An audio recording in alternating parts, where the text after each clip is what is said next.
Et salut les disciples de la boxe, c'est Jean-Charles, bienvenue sur ce nouveau podcast des podcasts de Boxe Attitude. Ça fait un petit moment que j'avais pas sorti de format podcast, car la semaine dernière, j'étais activement concentré sur la soirée de Riyad qui opposait Beterbiev à Bivol. Tiens, en parlant de ça, un tout petit mot. J'ai vu que au classement ring, ils avaient mis Bivol juste devant Beterbiev, donc en 4e position du classement pound for pound, et donc Beterbiev en 5e position. Alors, j'ouvre un débat. Comme ça, vas-y, ça fera un peu des commentaires en début de vidéo. Franchement, j'y avais pas du tout pensé à vous en parler maintenant. J'ai suffisamment de choses à vous dire dans cette vidéo. Mais pour moi, on devrait conserver la place Beterbiev devant Bivol, malgré la défaite de Beterbiev face à Bivol. Déjà, chacun a une défaite contre l'autre. Donc pour moi, ça s'annule. Donc pour moi, il faut regarder le reste de la carrière. Comme les deux défaites sont serrées, on est d'accord. Tu vois, c'est 2 défaites au point, très engagées.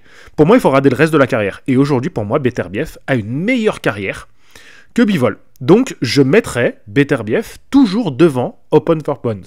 Dites-moi ce que vous en pensez. C'est mon opinion personnelle, alors que vous savez que je suis pro Bivol à la mort. Ah, vraiment, moi, c'est mon gars sûr, Bivol. Mais, quand tu parles du Pound for Pound, bah pour moi, c'est pas seulement l'opposition d'un soir. C'est plus un ensemble. Et surtout la performance que tu fais dans cette opposition. Voilà, sur ce, aujourd'hui, comme je vous dis, on est vendredi 28 février. Aujourd'hui va sortir mon reportage que j'ai réalisé à Tokyo, au Japon.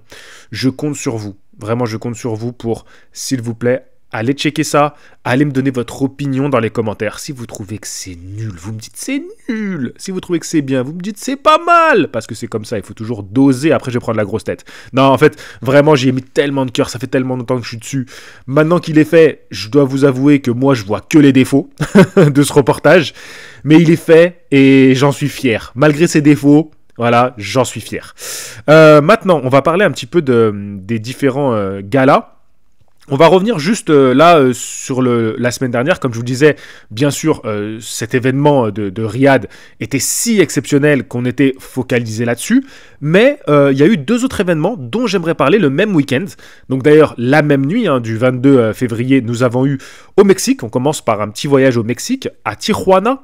Luis Nery qui faisait son retour et qui, cette fois-ci, a fait venir un Japonais à la maison, alors que c'était lui qui avait fait le voyage jusqu'au Japon pour affronter Naoya Inoue.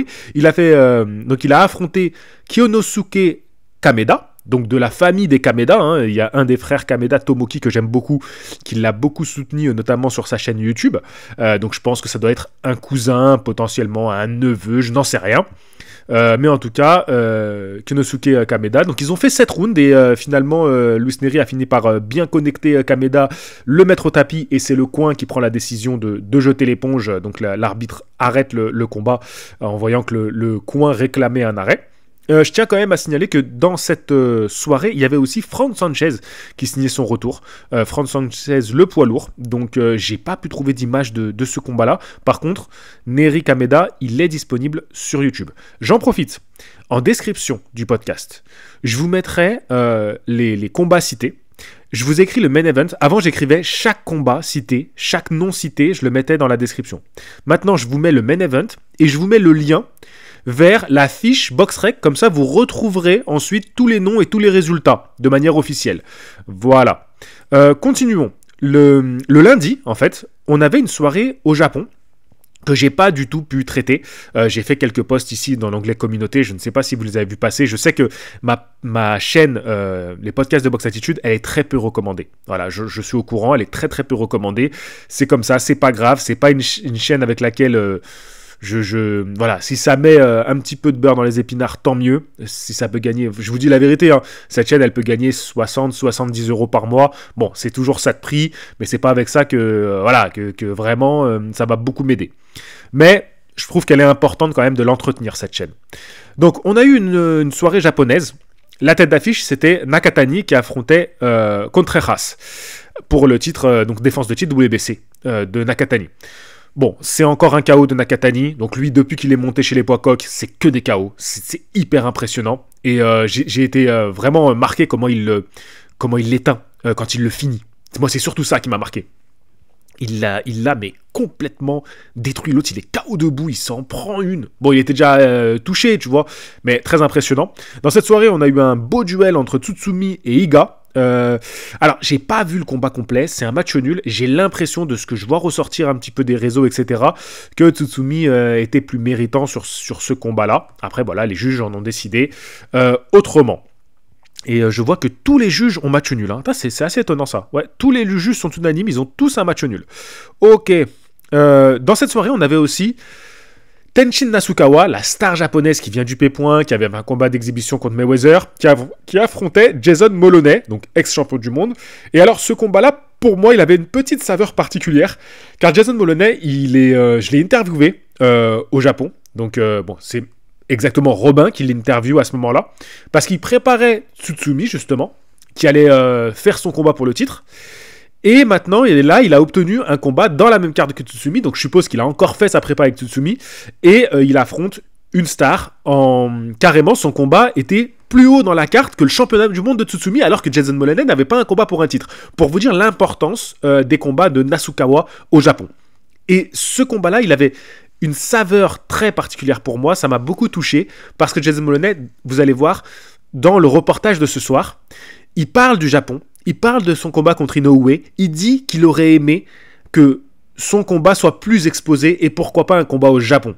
Il a déjà combattu au Japon, avant ce combat contre Nasukawa, mais cette fois-ci, il avait un nom en face de lui, et il y avait les yeux des spectateurs sur ce combat-là. Et donc, je suis ravi pour lui, parce que vous allez voir que ça fait complètement écho à ce qu'il va dire dans la vidéo où il parle de la boxe au Japon. Voilà, ceci étant dit, donc n'hésitez pas, si vous allez en savoir plus sur cette réunion, le lien est dans la description de cette vidéo. Là, je vous parle d'une soirée, j'étais pas du tout parti pour en parler. C'est une soirée qui aura lieu au Canada. La tête d'affiche, c'est Eduardo Hernandez contre René Tellez-Guiron. Donc ça, c'est la tête d'affiche. C'est un combat chez les Super Plumes. Mais pourquoi je vous en parle? Parce que dans cette carte, il y a un Français. Un Marseillais. Salim Bem Rejeb. Et je vous invite vivement à lui envoyer un petit message sur Instagram. Je vous mets le lien de son Instagram. Pourquoi je fais un petit big up à ce boxeur? J'étais allé réaliser un reportage un jour dans sa salle et je l'avais croisé à ce moment-là. Et cet homme est adorable. Adorable. Vraiment, j'ai rarement rencontré des boxeurs aussi sympathiques. Et donc, j'ai jamais eu l'occasion de faire vraiment quelque chose avec lui, de vraiment faire un contenu sur lui, de vraiment pouvoir lui donner la parole sur cette chaîne, sur mes médias Box Attitude. Et là, sachant qu'il fait un combat au Canada, c'est ce soir, les gars. Voilà, c'est cette nuit. Ben, là, sûrement, il est en train de dormir, parce que c'est la nuit là-bas au Canada. J'aimerais que, lors de cette journée d'avant-combat, ils reçoivent de nombreux messages sur Instagram. Alors, je ne sais pas combien de personnes vont écouter cette vidéo. Je sais qu'aujourd'hui, je peine à faire 500 vues. Mais voilà, si un petit dixième d'entre vous aurait l'amabilité d'aller lui envoyer un message, voilà, ne serait-ce que toi qui écoutes cette vidéo, si tu prends 2 secondes, tu cliques sur le lien et tu lui envoies un petit mot, je pense que c'est des choses qu'on devrait faire plus souvent. Sur ce, on continue. Alors, demain, en direct sur DAZN, nous allons avoir une soirée en Angleterre, d'accord? Et donc, la tête d'affiche, c'est Ryan Gardner contre Salvador Jiménez, et c'est un combat pour le titre EBE des Super Plumes. Mais c'est pas pour ça que je vous parle de cette soirée encore une fois. J'en aurais pas parlé forcément si c'était pas pour la raison qui va suivre. C'est qu'en fait, ça va être le retour de Joe Joyce. Et pourquoi j'ai envie de vous parler du retour de Joe Joyce? Bon, là, il affronte un boxeur, voilà, un journeyman, hein, plus de 350e mondial, qui a déjà 4 défaites et un match nul pour une petite trentaine de combats. Bref. Mais ce qui est intéressant, c'est qu'il fait un combat là, et que dès avril prochain, il affronte Dillian Whyte. Dans une soirée assez sympathique anglaise. Hein. Alors, je crains toujours ce genre de combat-là. On a vu même avec Callum Smith, qui avait déjà un combat prévu avant son combat de retour, là, qui était... En fait, ils font un combat de retour avant leur grosse affiche. Alors, moi, je trouve que c'est cohérent dans la carrière de faire ça, mais l'officialiser directement, le combat, vraiment, le nom que tu vas prendre après, je sais pas si c'est si intelligent que ça. Parce qu'il peut se passer n'importe quoi lors de ton combat. Faut faire attention. Donc, à voir. Ça devrait normalement bien se passer pour Joe Joyce. Mais attention. on n'est jamais trop prudent et je suis jamais convaincu que c'est une bonne chose de déjà s'engager dans une promotion d'un prochain combat. Parce que tu le fasses en interne, en privé, c'est-à-dire que tu sais que tu gagnes ce combat-là, derrière t'as ton affiche contre Dillian Whyte. Il n'y a pas de problème. Tu restes dans un conditionnement mental où tu sais que, ok, étape par étape. Là, publiquement, tu montres clairement que, ouais, mais la première étape, en fait, tu t'en fous. Elle est déjà gagnée, elle est déjà passée. Et en fait, moi, je trouve que mentalement, ça peut te sortir de ce combat, qui est quand même un combat qui est important, parce qu'il faut pas oublier que sur les 4 derniers combats, eh ben, il y a 3 défaites pour Joe Joyce. Donc ce combat-là, il a quand même une importance. Voilà, donc je tenais juste à dire ça. J'attends dans les commentaires d'avoir un petit peu votre retour là-dessus. On aura le 1er mars, donc c'est dans la même nuit, hein, donc on était en Angleterre, on part à Porto Rico. Pourquoi je vous parle de cette soirée? C'est pas une soirée follissime, mais quand même, on a le retour de Subriel Matias contre Gabriel González Valenzuela. Ok, Subriel Matias, il a perdu son titre qui a déjà été redistribué à nouveau pour Richardson Hitchins, hein, je crois que c'est bien Richardson Hitchins qui le détient aujourd'hui, excusez-moi hein, si je me plante, mais je ne pense pas, hein, je crois que c'est l'américain Richardson Hitchins qui aujourd'hui est le nouveau champion de la catégorie des super légers. Et du coup, Subriel Matias, attention, c'est quand même un combattant qui est encore dans le top 5 mondial de cette catégorie. Il pourrait avoir une nouvelle chance mondiale, il la mériterait. Donc oui, c'est bien ça, Richardson Hitchins.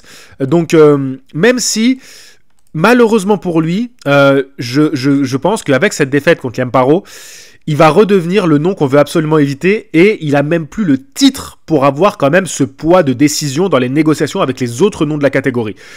Aujourd'hui, je suis persuadé que la plupart des gros noms de la caté, Devin Haney, Ryan Garcia et j'en passe, n'auraient pas forcément envie d'aller se risquer à Subriel Matias, qu'il leur apporterait pas tant que ça. Mais bon, je pense que c'est un combattant qu'il faut soutenir, qu'il le mérite, même si c'est pas une merveille de la boxe non plus. Hein. Voilà, c'est un combattant engagé, qui tape, qui est volontaire, qui prend des risques. Voilà, c'est quand même une boxe qu'on aime, une école de la boxe qu'on aime. Voilà, donc je tenais à parler de lui.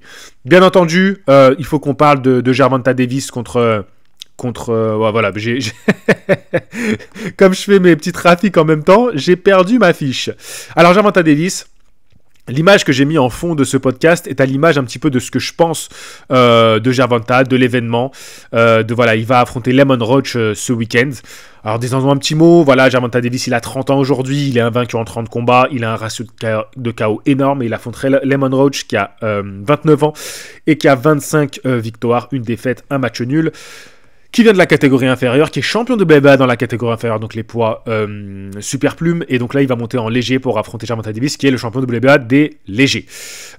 Bien entendu, Gervonta, en fait, tu vois, à l'approche de ce combat-là, pour moi ça incarne tout ce que je ressens pour Gervonta. C'est-à-dire que je n'ai aucun intérêt de regarder cette soirée boxe. Voilà, la carte est pas incroyable, on sort d'un week-end où tu as eu 4 championnats du monde, 7 combats intéressants, une dinguerie. J'ai pas envie. Voilà, j'ai pas envie de me lever à 4h du matin pour voir José Valenzuela contre Gabriel Etoine Roussel, pour voir Alberto Puello contre Sandor Martin. Voilà, j'ai rien contre eux, mais soyons sincères. Ah, il y a Julian Williams qui combat encore. Mais lui, il combat encore, mais c'est fou quand même. Bon, cette carte, Jarrett Hurd, il y a Jarrett Hurd dans cette carte. Cette carte, c'est du remplissage. C'est du remplissage et c'est clairement un message pour dire, de toute façon, Gervonta, il remplit. Parce que c'est ça le message. Ne vous y trompez pas. Gervonta remplit la salle. Elle est pleine, grâce à Gervonta. C'est à Brooklyn, New York. La salle est blindée. C'est le Barclays Center, donc une salle de basket. Hein. C'est blindé, parce que c'est Gervonta. C'est pas parce que c'est Lemon Roach. C'est pas parce que Gervonta est opposé à Lemon Roach. La carte, c'est, voilà, on place nos boxeurs de PBC, voilà. Mais il n'y a rien qui mérite vraiment d'être regardé en direct, de te lever en pleine nuit pour regarder ça en direct. Il y a des noms sympas, mais c'est juste un gros remplissage de soirée. Et malgré ça, donc malgré que j'ai vraiment pas de raison, tu vois, malgré tout mon amour pour la boxe, à un moment donné, ça suffit. Gervonta, je sais ce qu'il vaut, je sais ce qu'on devrait avoir avec lui. Il n'y a aucune course aux ceintures comme on l'a eu à une période avec Inoue et Canelo. Parce qu'on a eu un petit peu cette même position pour Inoue et Canelo à une période. Mais tu avais cette interrogation de « Waouh, les mecs, ils sont en train de courir à la chasse aux ceintures pour unifier complètement une catégorie. » Donc, il y avait quelque chose de beau là-dedans, même si on savait que l'opposition n'était pas de leur niveau. Et alors, on était dans une quête exceptionnelle de marquer ton nom un peu plus dans l'histoire de ton sport, dans l'histoire des grands. C'est pas le cas avec Gervonta. Et l'opposition contre Lamont Roach, elle n'est pas affreuse en soi. Mais de là à avoir envie de me lever pour ça, c'est compliqué. Maintenant, malgré ça, je suis là et je dois vous le dire, j'attends la soirée. Parce que c'est Gervonta. Et en fait, ça incarne complètement notre rapport à Gervonta. C'est-à-dire qu'il a une telle influence, un tel impact aujourd'hui, que malgré tout, tu vas attendre cette soirée. Tu vas guetter. Quand on va voir les face-à-face, je suis là, j'ai regardé le face-à-face. Parce qu'il a ce pouvoir d'attraction qui nous dépasse. Qui dépasse l'objectivité qui voudrait que, clairement aujourd'hui, il faudrait boycotter cette soirée. Il faudrait clairement dire, voilà, je ne me lèverai pas pour Gervonta. Je ne regarderai pas Gervonta Davis, je ne vais pas m'intéresser à lui, je ne vais même pas relayer ce combat.